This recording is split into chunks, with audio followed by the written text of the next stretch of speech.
So far, we've looked at some of the best slashing, stabbing, skewering, and shooting weapons in Morrowind. But what about bludgeoning?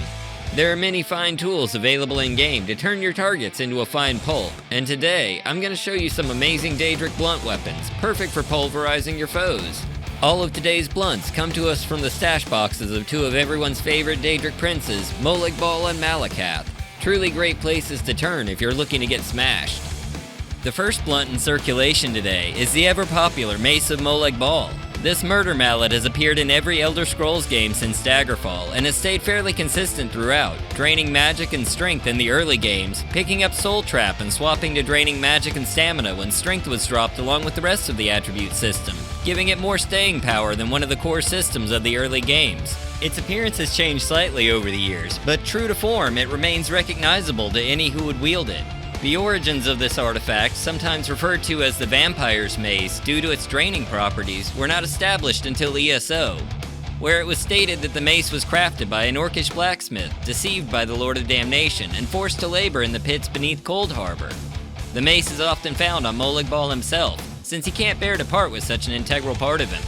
But he'll let you hold it for a while. Probably the same thing he said to Vivek when he whipped out Muatra before the warrior poet bit it clean off. Thankfully, no ball biting is on the table today. Our task is much more conventional.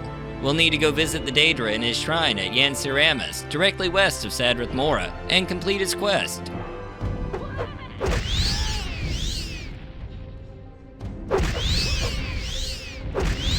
Eliminate the few lesser Daedra hanging out outside, and head in through the eastern door.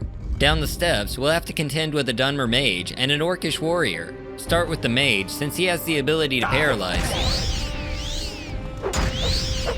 Once they're out of the way, we can go slap Molag's balls, and he'll start into his speech, which I've cut down to the essential bits. You summon me now. I have no time for your pleadings. I have other matters need my attention. Enter now. He will pay for his insolence. Listen well.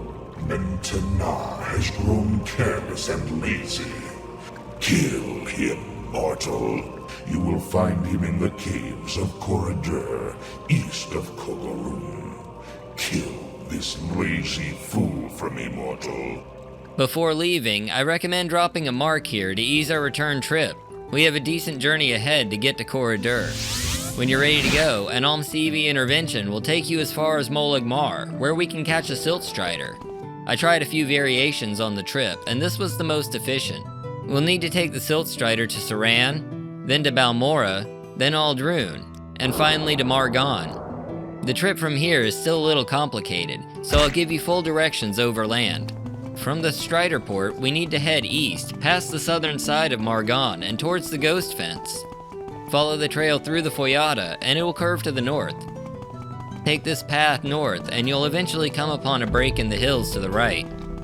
Keep an eye out for the large pointy stones marking the path into the plains of the lower Ashlands. You'll know you have the right trail if you come across a Kagouti blocking your path.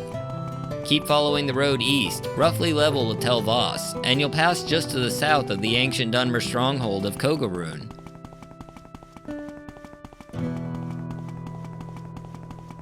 Don't go up the very obvious switchback ahead. Instead, we need to turn north. Line up with this stone cairn and follow that line straight back to the two pointy rock formations behind it. Past that, there's another set of pointy rocks marking your path, and a third set will pop up once you get to the top of the hill. Keep going east from there until you see some dead trees on an intersecting path. Corridor will be up the hill from there, to the south in the direction of Red Mountain. The door has a level 95 lock, but we have the key, so no lockpicking required. The path through here is a bit precarious. We have to go up along this thin walkway to the opposite side, around the bend, and back down another narrow walkway. In the next chamber, we'll have to jump into the water and head over to the walkway leading further back into the cavern. Around the corner, we'll find our first enemy, a Frost Atronach. Put him back on ice and jump across the ledge to the next area.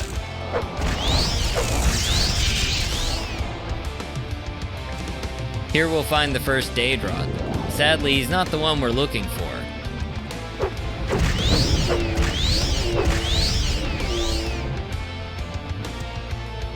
Follow the path around and we'll find another Daedric. Still not meant to gnaw though.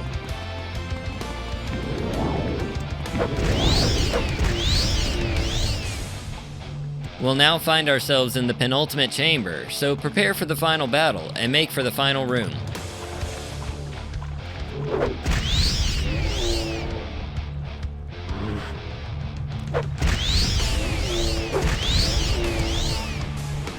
Once Menton Na is down, loot his body for a free random Daedric weapon and a minor chameleon ring. There's also a Daedric staff by his throne, and a random chest as well. Don't forget the piles of valuables and drinks to either side. When you're done, recall to the shrine and speak to Bal, where he'll pass you his blunt for a job well done. You have freed the soul of Mentana. Torment will be his. Endless agonies. The Mace of Molag Bal does moderate damage, slashing for 3 to 35 points, but the best part is the enchantment, absorbing strength and magicka from targets for 30 seconds per strike. A great backup for mages, as this is the only weapon in the game with an absorb magicka effect. We're not done yet though, as there are 2 more blunts to hit before the day is over. We need to go just to the southeast to Tel Fir, home of Vardenfell's 2 oldest residents, Dyvaith Fir and Yagrum Begarn. These senile superstars both have a blunt nearby. We'll be starting upstairs with Dyvaith himself. Our target is locked up tight in a level 100 trapped chest. He doesn't care if you take it, so no need to sneak around. Once you've broken into his stash box, you'll find Malakath's mace, Scourge, sometimes known as the Bane of Daedra. It was originally seen in the Elder Scrolls Battlespire, where it was stated as having the power to banish any Daedra foolish enough to use it. Scourge seems to have done a 180 by the time of its appearance in Morrowind, as sparking it up will summon a Scamp and a Dremora for 30 seconds, ready to blaze through your enemies, and probably your snacks too. This makes it a perfect weapon for conjurers and anybody wanting to play a more long-range build. Now we can head downstairs to the Corpusarium. This last blunt requires the final key from Dyvaith Fir's key puzzle, which we covered in our Daedric Crescent video, linked on screen and in the description. You can also just bust the lock like the last one. Everyone here is cool enough to not care. If you did the puzzle, the chest uses Dyvaith's 1155th key, and is located right in front of the ever-corpulent Yagrum Begarn, who will probably also eat your snacks, so maybe hide the Doritos. In the chest, we'll find another relic tentatively associated with Malakath, the massive 2-handed Dwemer blunt Volendrung. The artifact is in its inactive state, so there's currently no enchantment, but it does boast a nice unique model and hits for up to 39 damage, putting it on par with any other Dwarven warhammer. This also happens to be the hammer that Dwemer King Rorken threw across Tamriel to find a new home for his people during the War of the First Council. Rorken must have had a good arm, because the hammer came down in what would come to be known as Hammerfell, hence the name, on the other side of the continent. And that's gonna do it for today. I hope these 3 blunts leave you feeling nice, and you don't think I'm just blowing smoke. Okay, that's the last pun, I swear. If you enjoyed this video or found it helpful, please do me a favor and leave a like, or consider subscribing for more Morrowind content. We have new videos coming out every week, so stay tuned. Until next time, I've been GitShiver, and I'll see you in the next one. Later! Now where's my lighter?